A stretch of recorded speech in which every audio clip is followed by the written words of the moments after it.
Ruthless hunters, natural-born killers, constantly on the prowl for new prey. These are the predators. These killing machines are the rulers of the savannah, and yet, although they perform their violent acts every day, they take no pleasure in killing. Rather, it's to survive. For them, as for their prey, life is a daily challenge. In the African savanna, right at the top of the food chain, are many species of big predators. Among them, the crocodile. The only survivor of the dinosaur era, a crocodile can be virtually invisible to its prey. He will lie in wait, submerged, motionless, even for hours.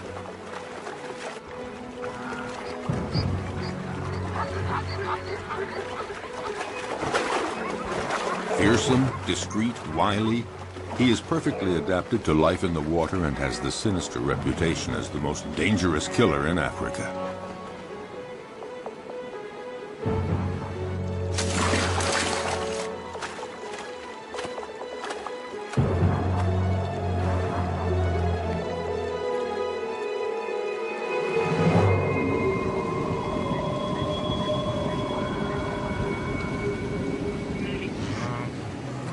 Predators have an essential part to play in the functioning of their ecosystems.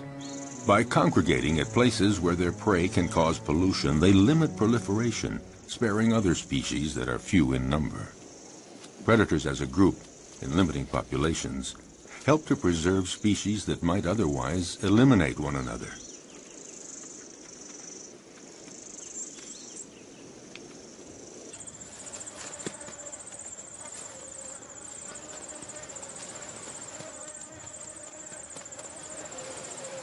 In the end, nature is well managed, because any given area always has just the number of predators it can handle, and no more.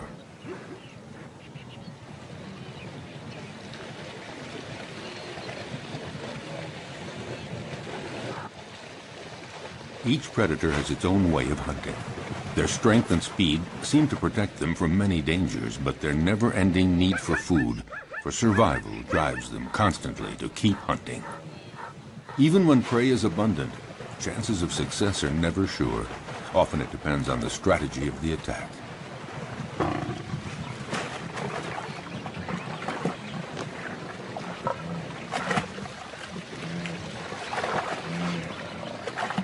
Seized at the throat, this gnu has no chance.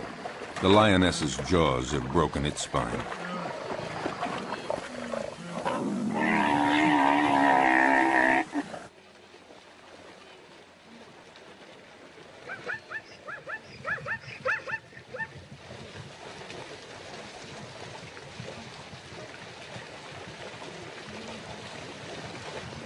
But the lioness can't lift her prey out of the water because the creek became too muddy during the dry season. She has to devour the animal here where it was killed, a rare practice. Usually several lionesses hunt together, but there are occasions of solo hunting, and then the lioness can rely only on herself to defend her kill. The prey has barely been taken when other predators start pointing their snouts toward the meal. Yes, it is not enough to hunt down and kill your prey. You have to defend it too. The fury of a lioness can be fatal for a hyena. The sudden appearance of a buffalo might improve the hyena's chances. But is the big animal a real danger for the lioness? The buffalo keeps approaching, trying to frighten the lioness away from her kill. The herbivorous avenger forces the lioness to flee up a tree. High up in the acacia tree, she keeps a needle-sharp watch on what is happening below. Finally, the buffalo lets the lioness come down, and the hyena sees his chance evaporating. In fact, the hyena gives up. The lioness could return to the dead prey at any moment to finish her meal. No, the hyena would rather try elsewhere. where a family of cheetahs is hunting in the area. At one point, the contest threatens to become fierce unless the hyena is content to be a little patient.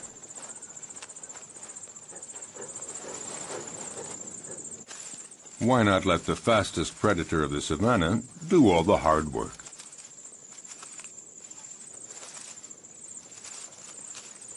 The female cheetah hunts alone because she can't count on her progeny. In this case, 3 teenagers. They're too young and too clumsy. Her hunting technique is simple. Just race to the prey as fast as possible and deliver a powerful swipe of the paw to throw the animal off balance. Once it's on the ground, the cheetah's powerful jaws sink teeth into the throat, and that's that. Once she sets off, there's no turning back. There is no room for error. Yes, this may be the fastest animal on Earth, reaching speeds of 100 kilometers per hour. That's 60 miles per hour. A gifted sprinter. But she soon runs out of breath and finds it hard to take the turns at high speed.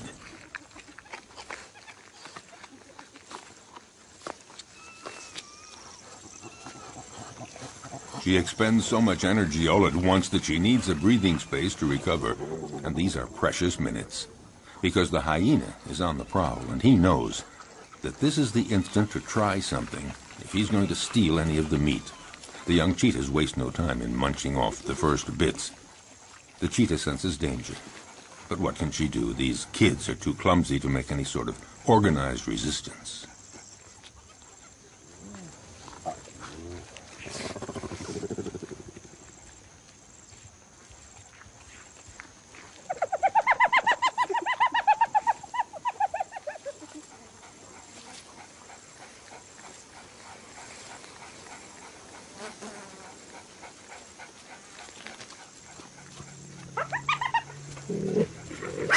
Their mother tries to put up a half-hearted bluff, but she knows that she and her offspring can't do anything against the hyena's terrible jaws and teeth, especially now with the smell of blood in the air.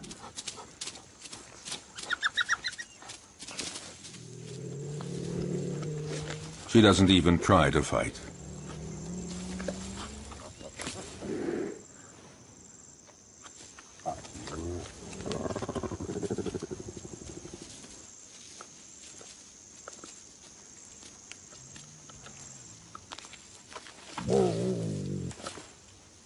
Her big meal is not for today. She's a spent force, and she knows it.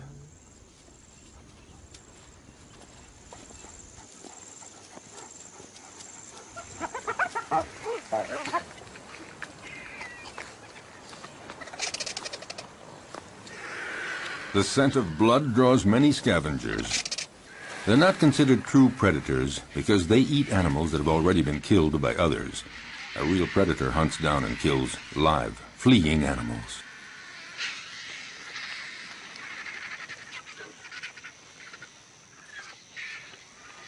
As for the hyena, his patience has paid off, and he can eat to his heart's content.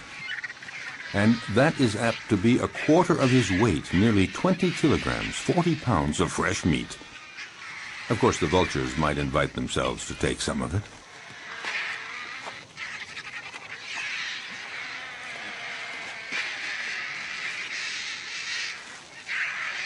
A jackal is prowling around, but he's no match for the hyena.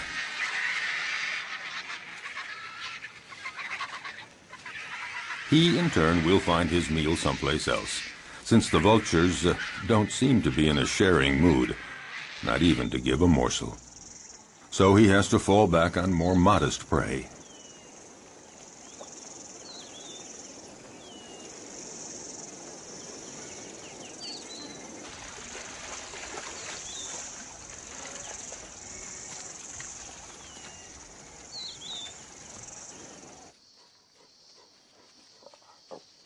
Lycans, or wild dogs, are also considered prodigious predators in the savannah, the equals of cheetahs and even lions. They're among the carnivorous animals that hunt during the day. To feed the family twice every day at sunup and sundown, they leave their lairs to hunt in packs. But they're not always successful, because they're often smaller than the animals they attack.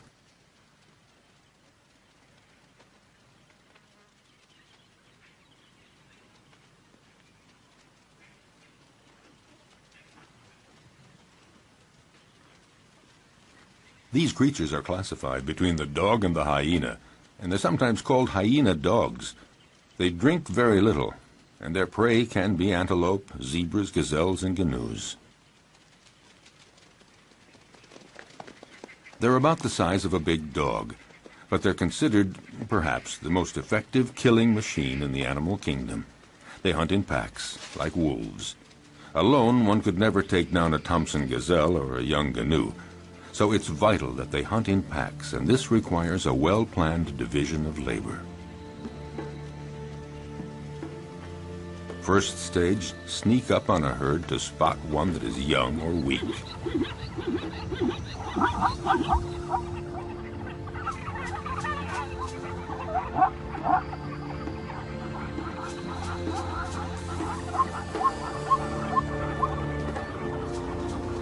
Next, chasing down in relays. They charge the herd to scatter it and isolate the victim. And when that one starts to flee, the wild dog at the head of the pack takes after it at speeds of 50 kilometers an hour, 30 miles per hour. Their strength is in their numbers. The chief directs the whole procedure, but actually getting the prey is seldom as easy as it first appears. They succeed in 2 out of 3 hunts. Zebras know how to defend themselves. Their hooves are hard horn, and they can use them effectively as powerful weapons against attacking predators.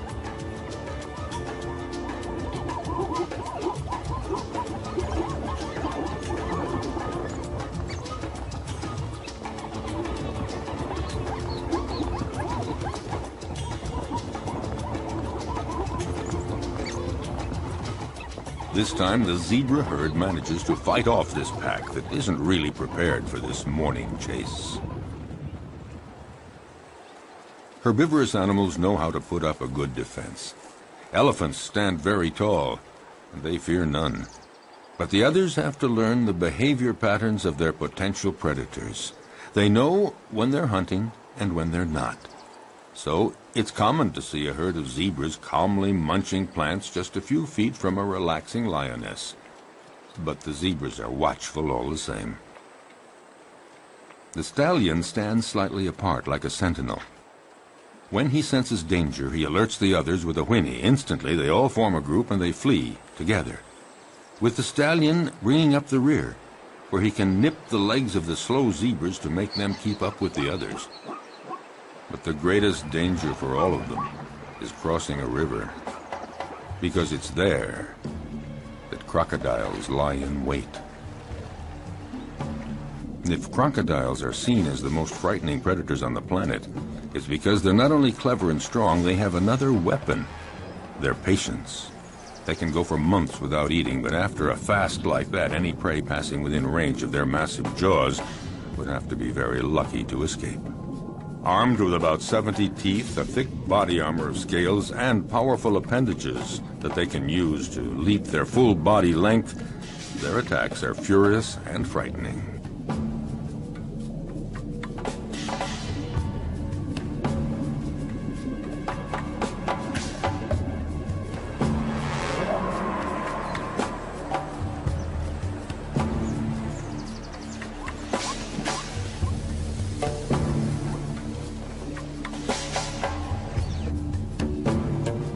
Their body submerged to surface level in a river or a pond makes them almost undetectable, just a part of the environment, until they surprise their victim.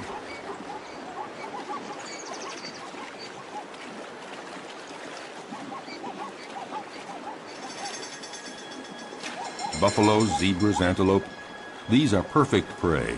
And slippery shoreline mud or steep riverbanks often make it hard for the prey to get away.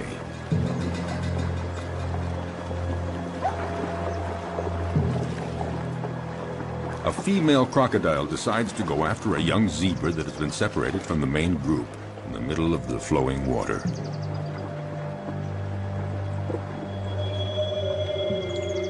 It's not a fair fight. Alone, terrified and wounded in the river, the animal doesn't know where to go or how to get away. The female crocodile tries to drag the wounded creature down into the water, but the youngster is resisting ferociously. It's hopeless. The crocodile has to have a better hold. The prey might get away. Whatever it takes, she has to get a firmer grip with her jaws, and in those few seconds, the zebra could get away.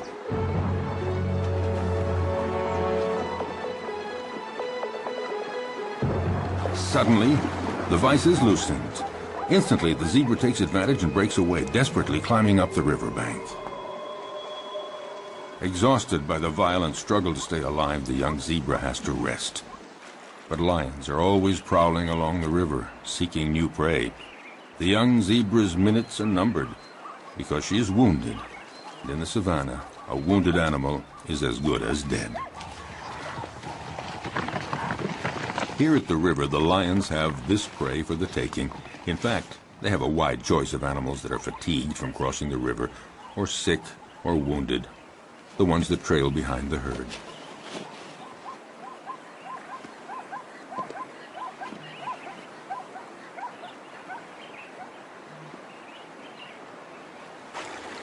As for the crocodiles, they gather around the only crossing point for the animals.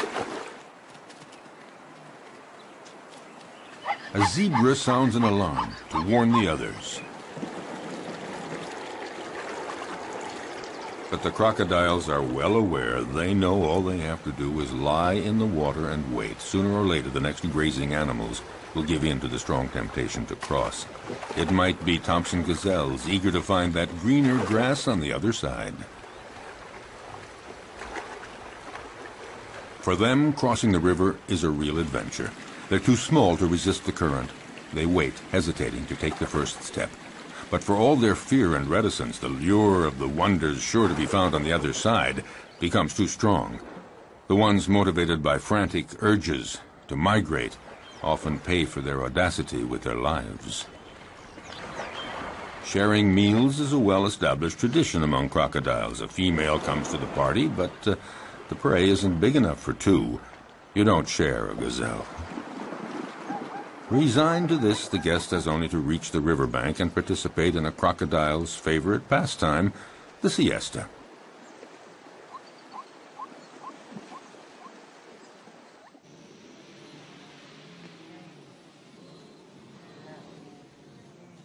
But during the mass migration across the Masimara Plains, danger comes not only from crossing the river, it lurks everywhere.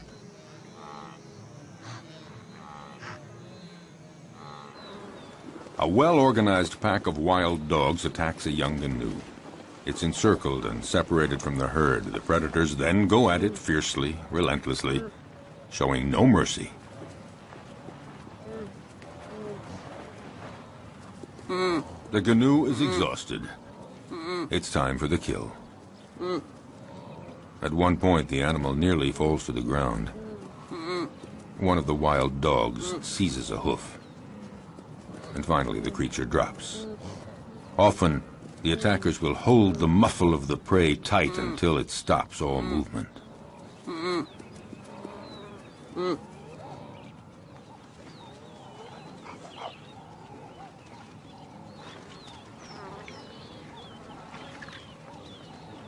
Now it just remains for the predators to share the meal.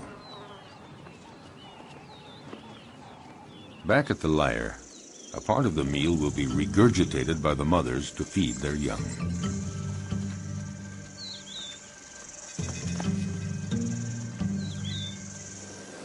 It may seem that predators are ruthless. They show no mercy at all.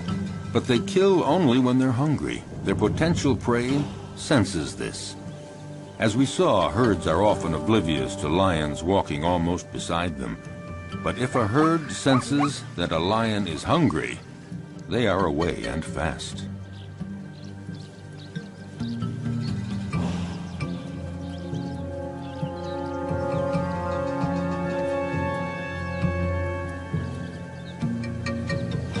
Yes, usually lions hunt in groups, or rather the lionesses hunt in groups. Males take no part in the hunting. They are content to feast on what the females bring in. What lions like most are gnus and zebras, the slower animals that are easier to run down, not the gazelles and antelope. Actually, hunting any animal is always difficult.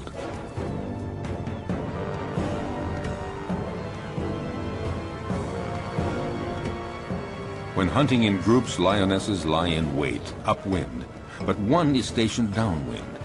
They wait for the right moment and then come out all at once, heading straight for the herd. The targeted animal is, of course, terrified and runs in all directions. There's every chance that the ambush will be successful. It is said that the zebra has an anti-lion camouflage. When they're running fast and trying to get away from the lions, their stripes create an optical effect that makes it difficult for a lion to distinguish where one zebra starts and the other ends. Unfortunately for the zebras, the effect isn't very effective.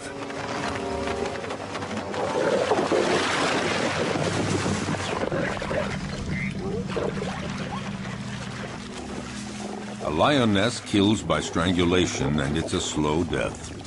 The victim tries to get breath. It might take 10 minutes before the animal dies. The success score for females that hunt alone is fairly low. It's about 17%, one kill in every 5 attempts. This makes the survival of the lion cubs fairly uncertain. It's not surprising that they prefer hunting in groups. Today, the lionesses and the cubs are eating as fast as they can before a male comes along to take his share. When a male is present, he is always served first. But this time, Mom and the kids will have full stomachs. All the same, the odor of the carcass draws famished hyenas.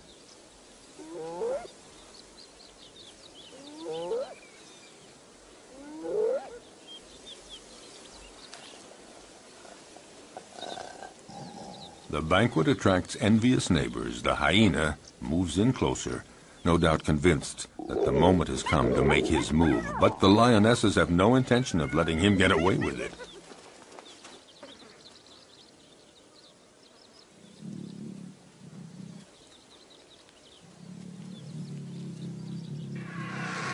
He's going to have to wait until the lion family has had its fill, and then he will move in to find they have left him a few bare bones.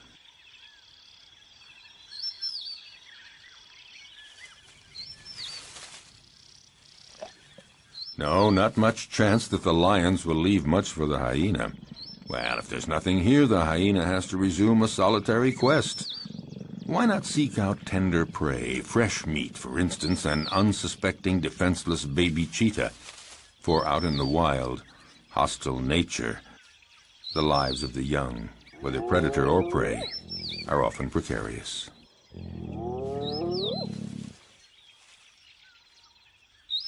However, the hyena just might have a difficult and dangerous fight with the mother. Intimidation, dissuasion, will he dare?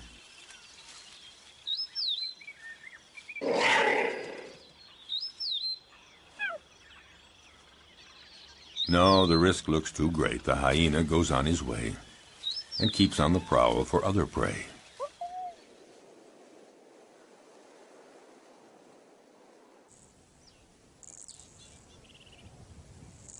His courage seems to have deserted him for trying another attack. Off the hyena goes looking for any food to quell the pangs of hunger. Once the danger is over, the mother cheetah is required to leave her little ones and go off to hunt. But will they be there when she returns? In the savannah, cruel choices have to be made. The hyena appears to have gone off and is now far enough away. The cheetah has to go for it. A quick hunt and then back to the lair.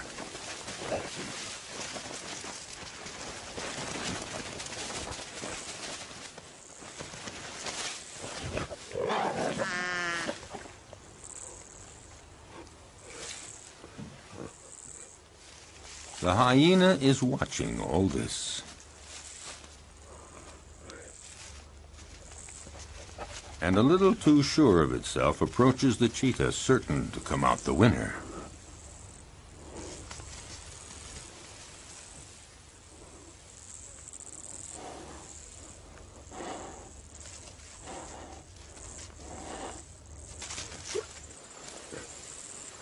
But just then, a new character walks on stage, one that was not expected, a lioness. This one is really sure of herself and determined to turn the situation to her advantage. Nobody dares attack her. The hyena and the cheetah are left on their own.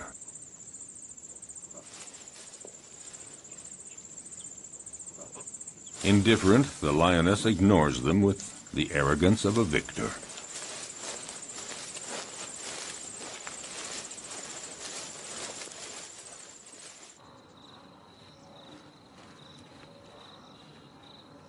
Vexed, the hyena, again, goes off to a safe distance. Out of breath, the cheetah isn't too sure that she'll have a meal today. She'd better just go back to her little ones, or maybe make one last attempt under the watchful gaze of the hyena, who more than ever is looking for his slightest chance.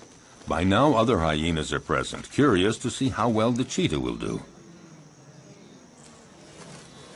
With energy born of hopelessness, the cheetah begins a frantic chase in pursuit of a canoe, but she lacks conviction and is too soon out of breath.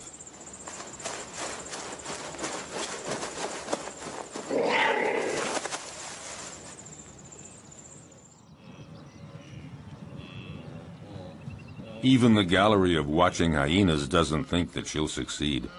However, they join others of their pack and profit from the panic caused by the cheetah to attack a wounded canoe. The lone hyena would very much like to join the party. Well, aren't there cordial relations among all members of the same species?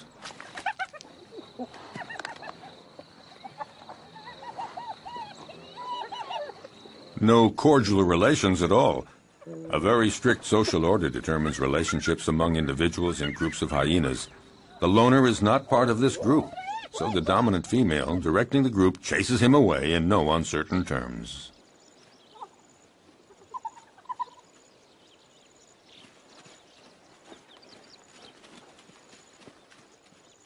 Nothing can be done, so it's best just to melt away into the distance.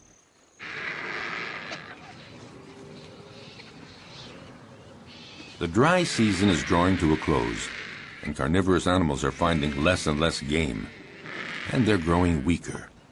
The hyena has been walking for a week, looking for food, doing anything to blot out the terrible pangs of hunger. He has just about enough strength to stand up and return to his lair.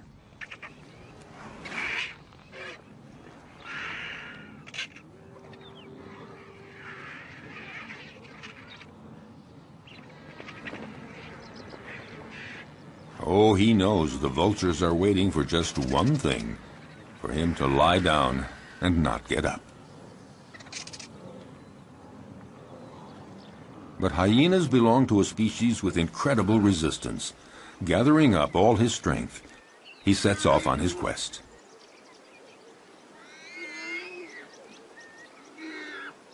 He isn't lucky and doesn't have the strength of a lion, but all the same, his plight isn't so bad compared to that of the warthog that the lioness has no hesitation in devouring while still alive.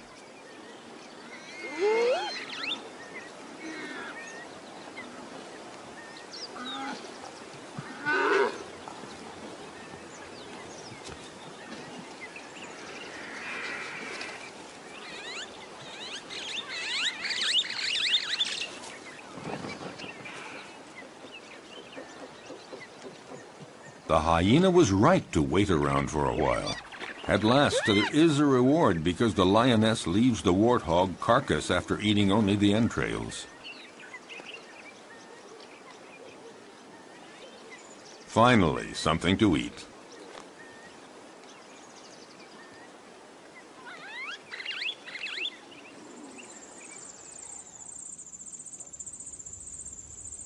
Even among lions, survival isn't always so easy, at least not for the cubs. They may be the offspring of the animal king, but their future is often compromised.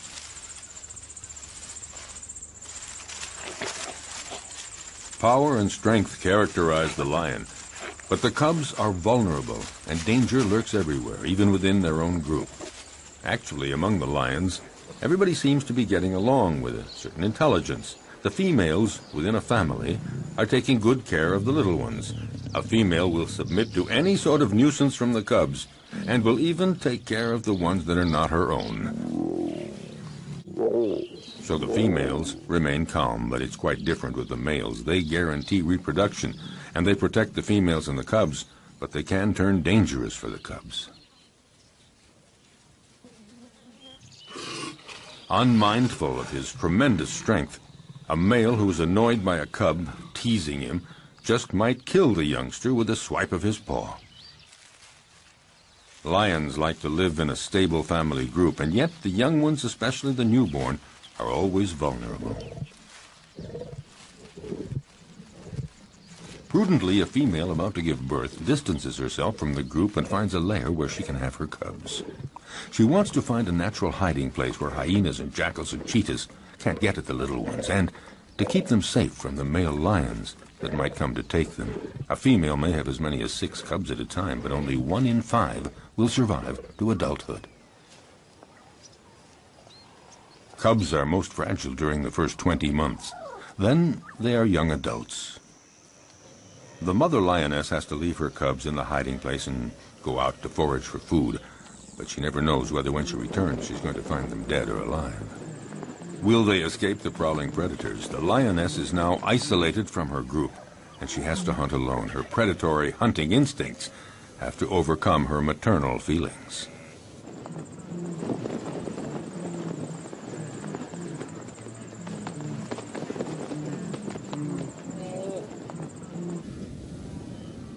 She must go off to hunt even though solitary male lions are prowling the area. They pose an enormous danger for the newborn cubs. If a male lion discovers them, he will probably kill them at once. Time is of the essence. The female must get back as quickly as possible.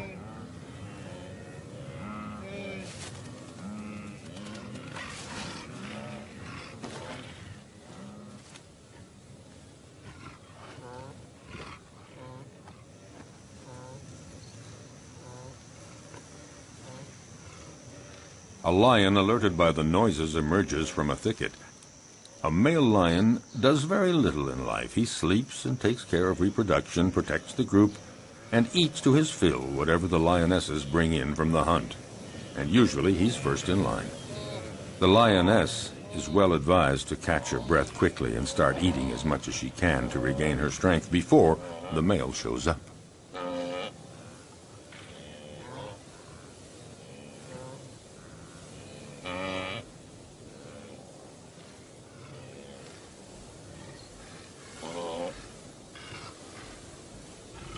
"5 kilograms, 10 pounds of meat every day. That's what every male or female lion requires for survival. But one might eat up to 35 kilograms, 70 pounds, at a single meal. The effort has been so strenuous, the lioness has to recuperate for a good 10 minutes before feeling strong enough to begin eating.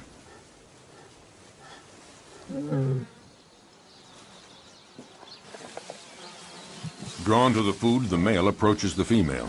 She submits because she knows the social order within lion groups. Males take first. Hence the lion's share, and here it literally means that he takes all the best pieces for himself, and he takes them before anyone else in the group. A male lion can be the most powerful predator of the savannah if he chooses. He's fearless. No animal would ever approach his killed prey.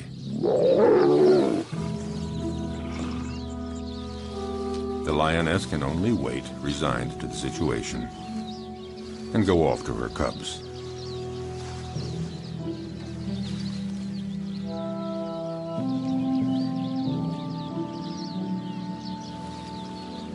Returning from the hunt, the young mother lioness has to make her presence known.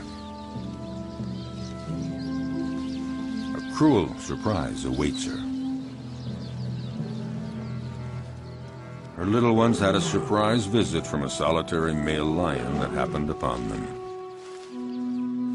Only one cub remains, but it's dead.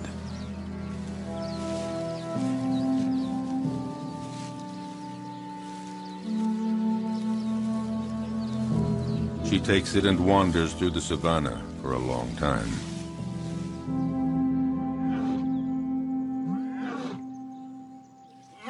Before she can bring herself to give up the cub's body to the vultures.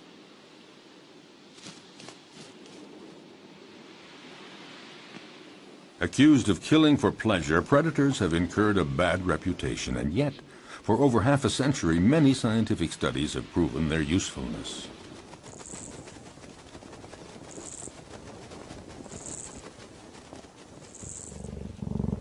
A number of predators are key species that enrich their region and determine the structure of animal communities. They maintain a good balance between various species.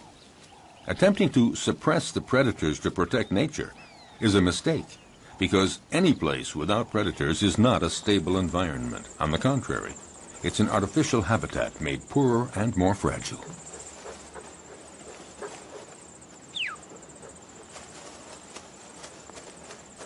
Following an implacable and ferocious law, by attacking the most vulnerable individuals, predators remove weak and sick animals from nature to the benefit of the stronger animals. For all that, the life of a predator is not so simple. Nature's implacable law applies to them, too. A sick predator, one that is wounded or not very good at the art of hunting, will in turn disappear. Learning to be a good hunter requires a long period of instruction. For example, a female cheetah has to take great pains teaching her young to hunt, so they learn to recognize and stalk down their future prey. They have to be taught how to choose prey, sense all its reactions, and know how to get it. Most important, young cheetahs have to master the essential swipe of the paw that knocks running prey to the ground. As a rule, the cheetah is certainly a superb sprinter, but since they can't take the quick turns at high speed while running, they have to rely on striking their prey precisely and forcefully with one paw, throwing it off balance and dropping it to the ground. The students learn this by practicing on a young live antelope provided by their mother.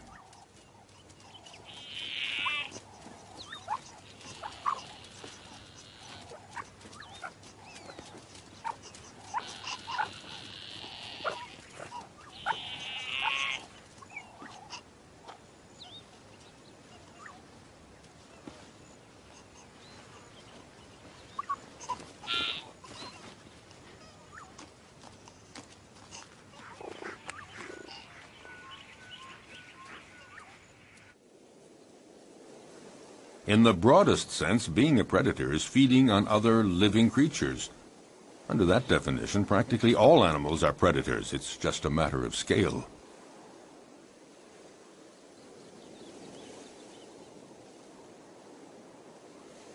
In the savannah, baboons are for the most part omnivorous, but sometimes they reveal themselves as accomplished predators. The males have no hesitation in attacking other mammals that they may encounter on their way.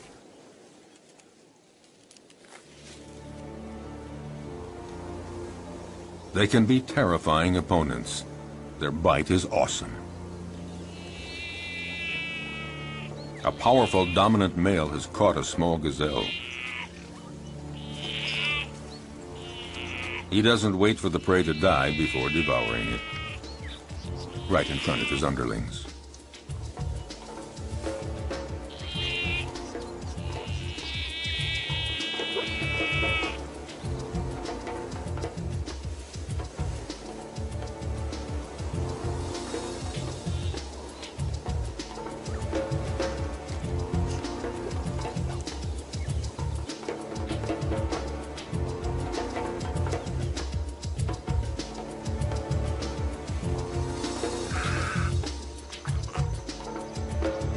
This male may leave a few scraps for others, but only after he's had his fill.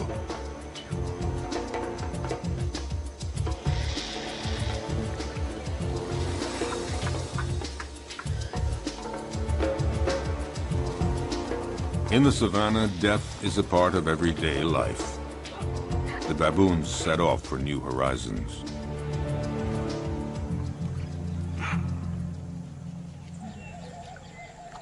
But predators are not limited to attacking weak herbivores. They devour other predators, and at every opportunity. Some animals are completely oblivious to the danger present along the riverbanks. Like young baboons, apparently, the smaller the predator, the more invulnerable they feel. Foolhardy or oblivious, The baboons have apparently decided to tempt the devil, and this particular devil is a crocodile. For the young ones, the game is approaching the riverbank as close as possible, but for the older ones, the most exciting provocation is in actually drinking from the river very close to a crocodile who's pretending to be asleep. It would seem that the one taking the greatest risk is matching himself against the most dangerous predator of the river. A youngster takes one chance too many, and things get dramatic.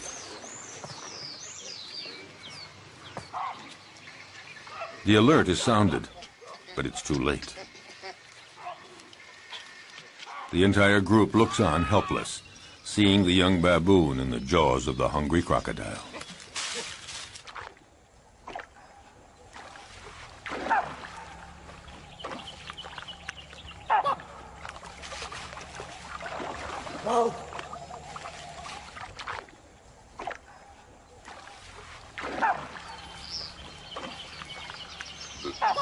In the world of the predator, you pay for the slightest mistake.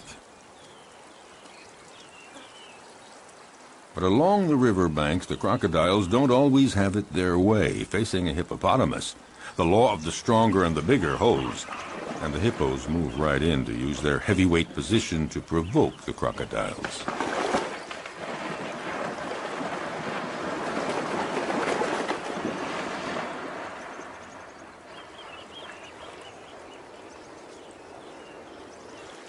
The hippos and the crocs live together in the river. The crocodiles may present no direct threat to the hippos, but all the same, they might go for a young, defenseless crocodile.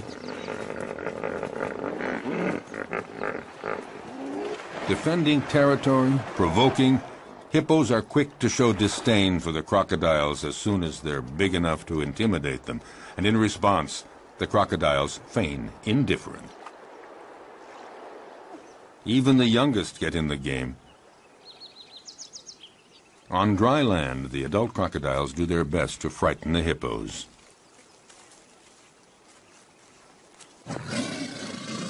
They multiply their efforts, but the massive creatures don't believe a word of it, so to speak.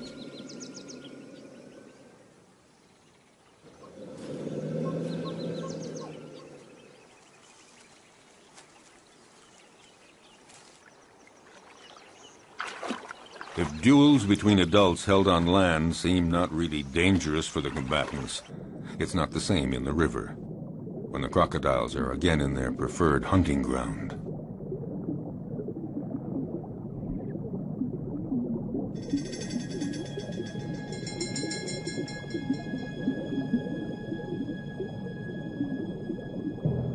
In the aquatic element, a crocodile is ruthless, facing a young hippo. Didn't realize how dangerous it is to get separated from the group.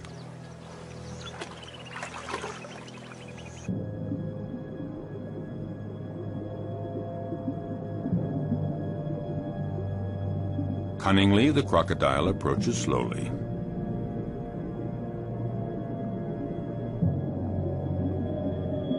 Very calmly, it pursues the prey, waiting for the right moment to strike. Feeling safe, not sensing exposure to any danger, the hippo swims down in the water. And the crocodile glides effortlessly. He's in no hurry.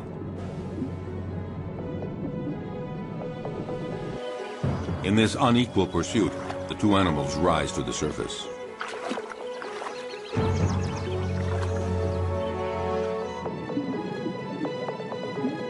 It only remains for the crocodile to pounce and pay no penalty.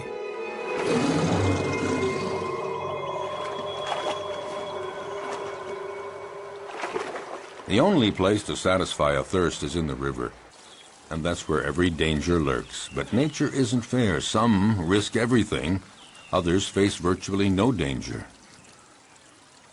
Take the giraffe, gaining considerable protection from its great height. Still, it's in mortal danger drinking at the river, because it has to spread its legs, and in this uncomfortable position, the giraffe is highly vulnerable.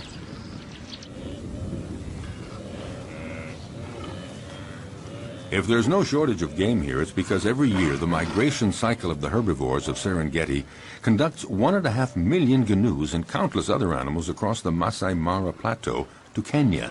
to spend the summer. Water holes and the whole environment provide predators with a happy hunting ground, and these meat eaters take full advantage. Nevertheless, the actual hunting is far from assured.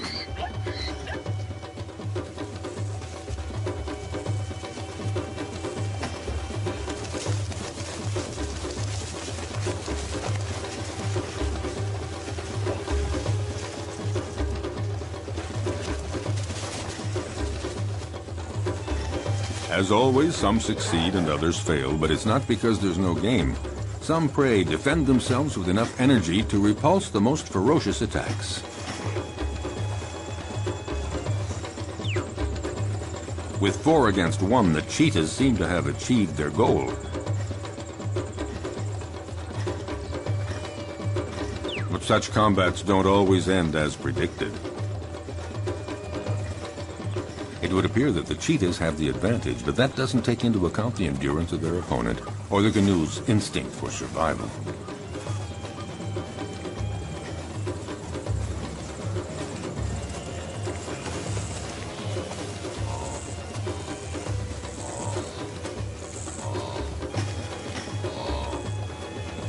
Despite the ferocious attack he has endured, will the gnu's stubborn refusal to give in result in his eluding his attackers?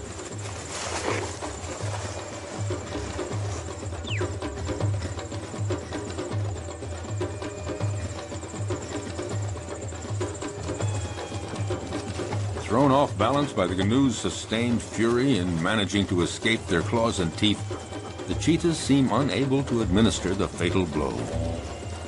Suddenly, in an astounding burst of energy, against all odds, the gnu does manage to escape from all those predators. Totally exhausted by all this, the cheetahs give up.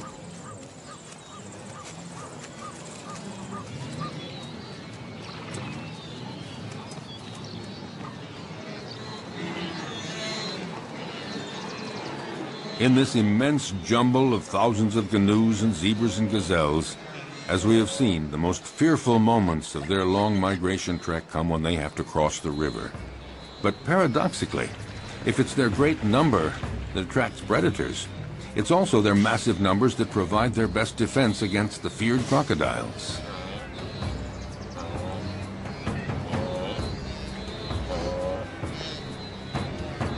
The gnus throw themselves into the river, where the crocodiles await them to conduct them to their doom. But there is such a density, so many animals churning in all directions.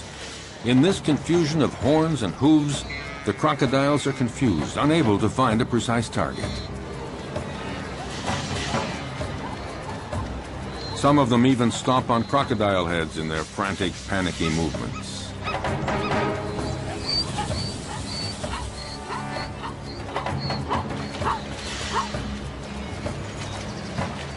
This superabundant flow of animals disorients the predators, but any animals that stray from the central melee, any out on their own, are instantly victims of ferocious crocodile attacks.